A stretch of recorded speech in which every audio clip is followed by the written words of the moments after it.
Estrategias para el desarrollo de la oralidad, la escritura y la lectura.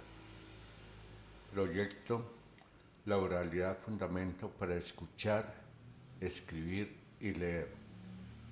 Institución Educativa Manuel Elkin Patarroyo, año 2020. Importancia de la oralidad en la educación de los niños. El desarrollo del lenguaje oral en la etapa de educación infantil tiene máxima importancia, puesto que es el instrumento que permitirá a niños y niñas realizar un aprendizaje escolar satisfactorio, sobre el que se fundamentarán todos los conocimientos posteriores. Desde un punto de vista social, el lenguaje permite la comunicación entre las personas de forma que se convierte en instrumento útil de socialización, a la vez que sirve para satisfacer las necesidades básicas, para expresar sentimientos, para regular el comportamiento de los demás, entre otros. Esta es quizá la función más evidente y la que por lo tanto guía la mayoría de actividades que se preparan en la escuela. Liberar la expresión, aumentar la competencia gramatical referida a los sistemas fonológico, morfosintáctico, léxico y semántico. Enseñar a los niños los aspectos pragmáticos del discurso, las peticiones de turno, la formulación de preguntas, la intervención en los debates, etc. Son objetivos presentes en las programaciones escolares. Algunas estrategias para propiciar la oralidad en los niños pueden ser rimas y aliteraciones, trabalenguas, diálogos y conversaciones, el juego de roles, narración orales, cuentos, noticias, construyamos mundos, lecturas en familia, posibles escrituras en garabateo, dibujos, iconos o símbolos. Las rimas y aliteraciones en sí son juegos con palabras, juegos con oraciones y con terminaciones de palabras. Son juegos, son palabras que tienen igual sonido al final de un verso. Aquí tenemos dos tipos de rimas que son la asonante, cuando los vocales al final de un verso son iguales. Ejemplo, perro, pelo, aquí, aquí, etc. Consonantes, cuando las vocales y consonantes son iguales. Ejemplo, plancha, mancha, mina, camina. Entre los ejemplos tenemos los versitos difíciles de masticar. Tengo un robot cocinero que cocina con esmero. Quería ir a la frutería, pero entró en la ferretería. Esa vez se equivocó y esto me cocinó. Un plato de tornillos en lugar de 3 membrillos. Una tarta de arandelas decorada con ciruelas. Una caja de tuercas con gusto a fresas. Y tallarines de manguera en lugar de 2 peras. ¿Qué haré con este robot? Me pregunto cada día que entro en la ferretería y olvido la frutería. Ese es un ejemplo de aliteración. Las retahílas también son juego de palabras. Es una secuencia de palabras que se dicen encadenadas y que es un juego en sí que se plantea para ¿qué sentido tiene la retahíla? Pues básicamente eh, desarrollar el sentido fonológico y lingüístico del niño, eh, que el niño tenga más agilidad para expresarse. Ejemplo, Periquito el panadero se escondió en un sombrero. El sombrero de paja se metió en una caja. La caja era de cartón, se metió en un cajón. El cajón era de pino, se metió en un pepino. El pepino maduró y Periquito se salvó. Trabalenguas.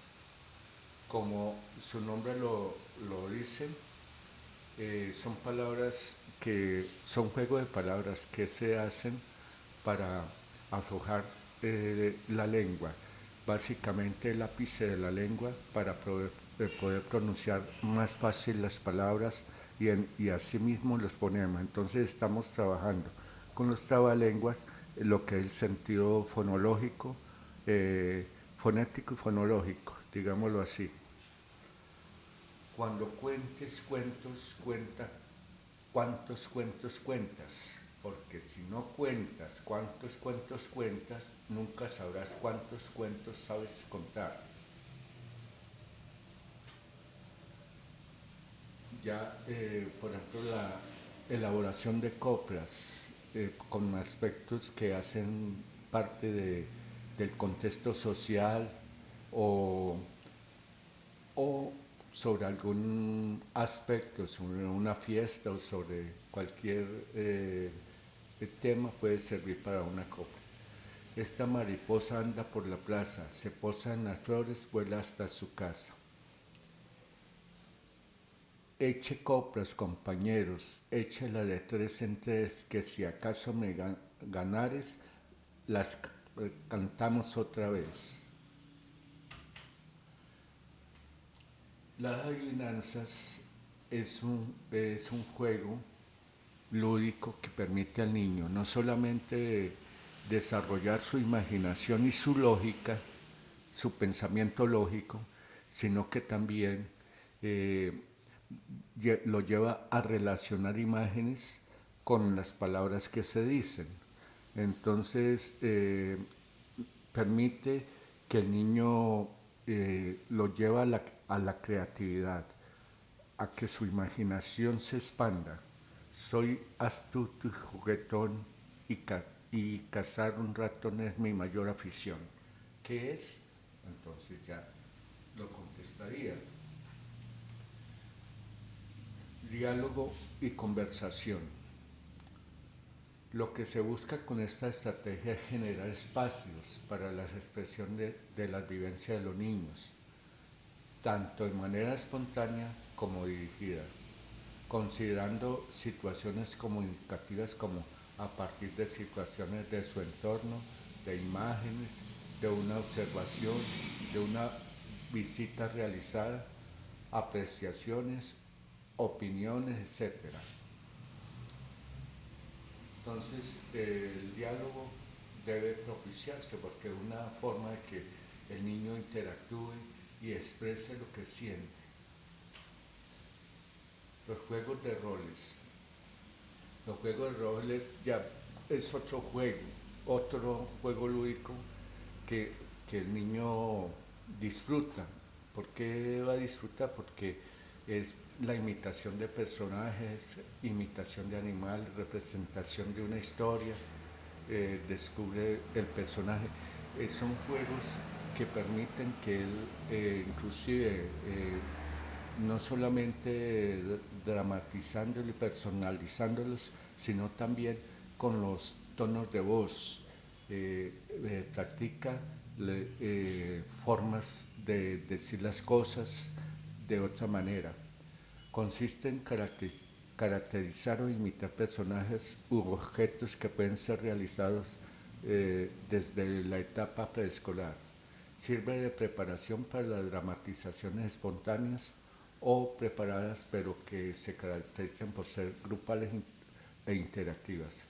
La actividad, juego de roles y dramatizaciones permite desarrollar variados e importantes aspectos relacionados con el pensamiento, el lenguaje oral.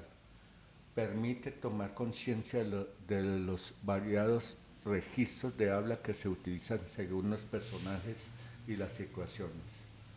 Las acciones a representar con los niños deben tener relación con su vida cotidiana, sus intereses, sus motivaciones. Es necesario el modelo de la maestra, desde la forma de expresarse, las palabras, los movimientos o recursos del paralenguaje, la voz, el volumen, la entonación, el movimiento corporal y otros que también debe acordarse previamente con los niños para ser evaluados. Aquí se puede, por ejemplo, coger un cuento como Caperucita, como el Renacuajo Paseador, cualquiera de estos cuentos infantiles, y se pueden llevar a representarlos, que cada uno personalice y represente un personaje.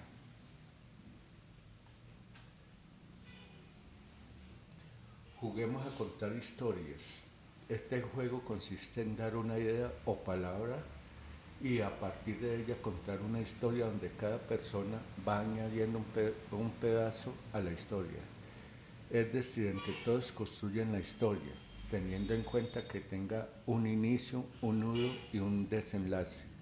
Luego de que la terminan, la reconstruyen y la escriben.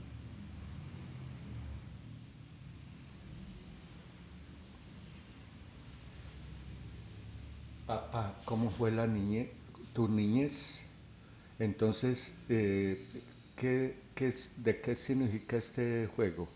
Es que el padre recuerde su niñez y se lo transmita de manera oral a sus hijos, cómo fue su niñez, en qué se diferencia su niñez con el día de hoy, eh, y que se lo transmita a sus hijos.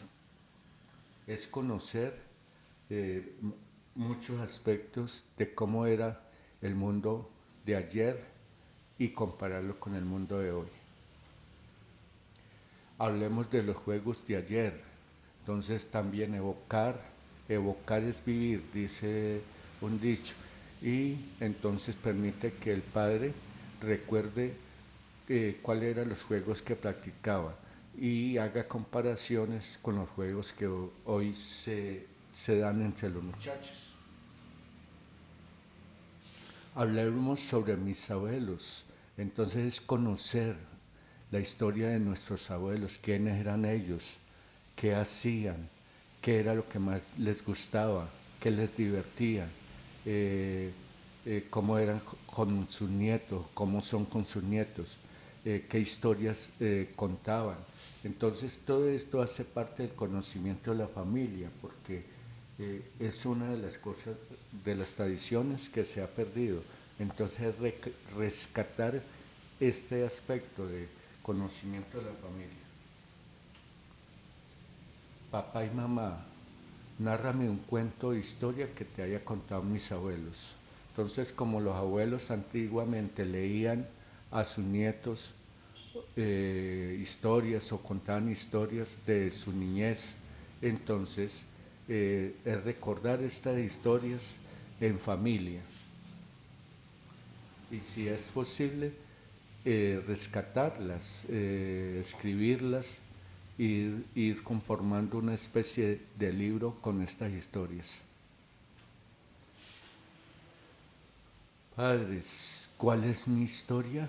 Entonces es contar al niño cómo fueron sus primeros años, eh, cómo transcurrieron y hasta el día de hoy. Cómo era la vida en familia antes, entonces vamos a mirar los álbumes que tengamos de nuestros padres y recordar con nuestros hijos cómo era la vida antes, cómo la familia se reunía, a dónde iban, cómo se hacían esos paseos de olla, a quebradas, pero todos en familia, etcétera, etcétera. Nuestras recetas de familia, entonces, ¿cuál es digamos así, la comida que más le ha gustado a la familia? Y entonces prepararla y anotarla y hacer un recetario de aquellas comidas que la familia creen que mejor prepara. Comentemos una noticia. Este es un juego donde el niño puede jugar al periodista, bien sea escuchando noticias y comentándolas en familia o también recogiendo noticias de su entorno familiar o social y después armando como una especie de noticiero donde él va a ser el periodista que lea las noticias y sus padres las van a escuchar. Esto permite no solamente que el niño practique la escucha, sino también la escritura, porque debe escribir las noticias para poder armar su noticiero. Construyamos mundos. El niño no solamente debe practicar la lectura y la escritura y todo, sino que a través de su imaginación puede crear mundos fantásticos. Y para eso se debe valer de todos esos materiales que hay en su entorno, desde piedras, arena, palos, cajas de cartón o de madera, sea el que sea, que le permitan recrear sus historias, contar sus historias, vivir sus historias con sus mascotas, incorporando sus mascotas y todo. Entonces es otro mundo donde él sueña y se divierte.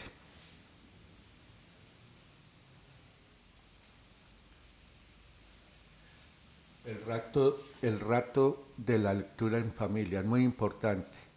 Tener un espacio donde la familia se reúna a leer, por ejemplo, un cuento que han escogido con anterioridad. Vamos a leer este cuento, vamos a escucharlo y vamos a analizarlo entre todos o a disfrutarlo, ¿por qué no decir? Porque cuando se entiende un cuento se disfruta, entonces el niño empieza a hacer preguntas que los padres van contestando. ¿Y por qué Caperucita se perdió en el bosque?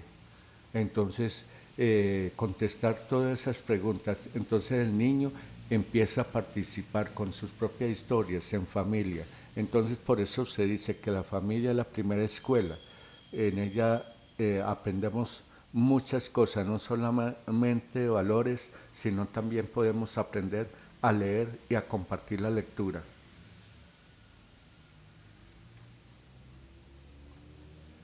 Posibles escrituras, entonces los niños con sus historias pueden contarlas a través de garabateos, a través de dibujos, a través de iconos, a través de símbolos.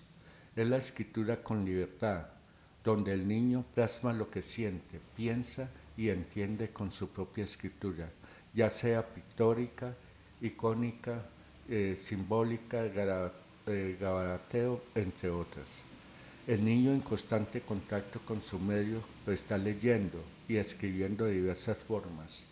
El niño, eh, el niño escribe a través de dibujos o expresa oralmente lo que ve de su entorno. Entonces está haciendo una lectura de su entorno en el mismo momento que lo expresa. Cuando ve los paisajes y los describe, cuando ve las vacas que hay en el corral y las cuenta, está haciendo una lectura de todos estos aconteceres, de toda su cotidianidad. Entonces es importante tenerla en cuenta.